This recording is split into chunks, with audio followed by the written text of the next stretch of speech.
There are two major strikes set to happen here in Colorado. Workers at JBS and Greeley are getting ready to go on strike starting Monday, and Sheridan School District educators authorized a strike last week. So what we do here is we get our legal expert, Whitney Traylor, in here with us to talk about both of them. Let's start with the educators. Yeah. Why are they threatening to strike? Well, it's a traditional kind of issue. It's pay, it's working conditions, large classrooms, that type of thing. But one of the big issues is that they've had a 50-year collective bargaining agreement, and the district has not renewed that. So they're saying, hey, we need this contract in place. They've been working for months without a contract. And so 98% of the union, the Sheridan Educators Association, voted to go ahead and strike. Now they haven't, we don't know if they will, but they've authorized the union to do so.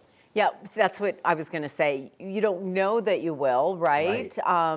That's why it just does push the negotiations a little bit. That's exactly right. It's a tactic. And of course, no employer wants their unions, their employees to strike because it's very disruptive to business and to the day-to-day operations. But this is going to put some pressure on them to say, hey, come to the table. And of course, the district is saying, we remain open. It's a similar playbook. I mean, you see this a lot. The employer says, hey, we're ready to come to the table. And yet the union is saying that they're not. So it's not, they've authorized it, but they haven't decided that they're going to do it. So I suspect there'll be more negotiations. All right, we have a couple more days as well. So we're keeping a close eye on that. Tell us about the meat packers strike. Now, the meat packer strike is a little more serious and it's a little further along. So it was 99% of UFCW Local 7 that voted to strike. And they have a collective bargaining agreement that was extended. So they're currently under their CBA, and it extends through Sunday night. It expires Sunday night at 11:59, and they're same thing. It's wages. They're also very concerned. They have to pay for their own protective gear, which can sometimes be over $1,000. And the company there, JBS, is saying, hey, we're willing to come to the table. They offered a 60-cent raise, and then for the next 2 years, it would be 30 cents. And the union is saying this is with inflation and with the expense that they have to incur as employees, that won't do much. So we're going to know they're authorized and scheduled to start a strike Monday morning because that contract expires Sunday night. That's a deadline.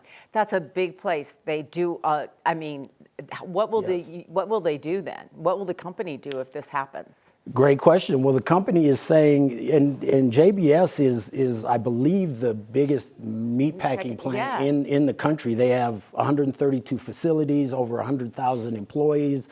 They're in 9 countries. So they're saying, hey, we're just going to move it to other plants. They're trying to assure the consumers that it won't disrupt the beef. I'm not sure that that's really effective, but I think it's a tactic that they're saying, well, we're not as worried about it because remember, one of the effective remedies of unionizing and striking is the disruption to the business and the public knowing that. So there may be pressure on JBS, and they're saying, nah, we'll just distribute it out to the other facilities. So bigger companies have the option to do that, whether it works or not. But when it comes to educators and really striking across the board, it was different years ago. Is it still as effective as it used to be?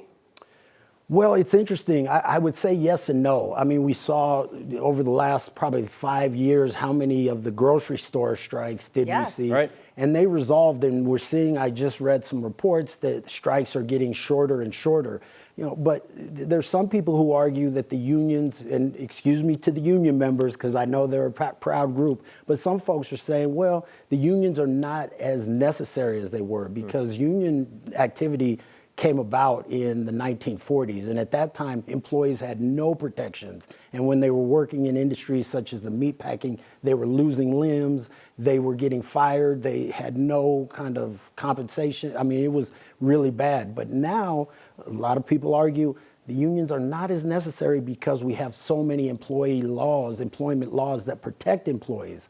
And I would agree with that, but the studies show that union members do make more than non-union members and have more benefits. So there's an argument that the unions are still necessary. And also one of the reasons we have a lot of those laws. Correct. You're exactly right. Because of the unions. The people Right. pressure, putting Right. the pressure on. Yeah. That's right. Yeah, the meatpacking plant alone during COVID had a lot of problems and a lot of controversy. So we'll wait and see. These strikes always make an impact. Yes. Always make an impact on everybody involved and then the people that are indirectly involved. Yeah, So. and that's kind of the point is, to put the pressure on the employer to publicize it. Now you have the court of public opinion involved. Yeah. And but they usually resolve. So the JBS one, I'm going to be watching over the next few days, because as those timelines get closer, folks get more serious about the negotiations. So I'd be interested if there's an 11th hour resolution.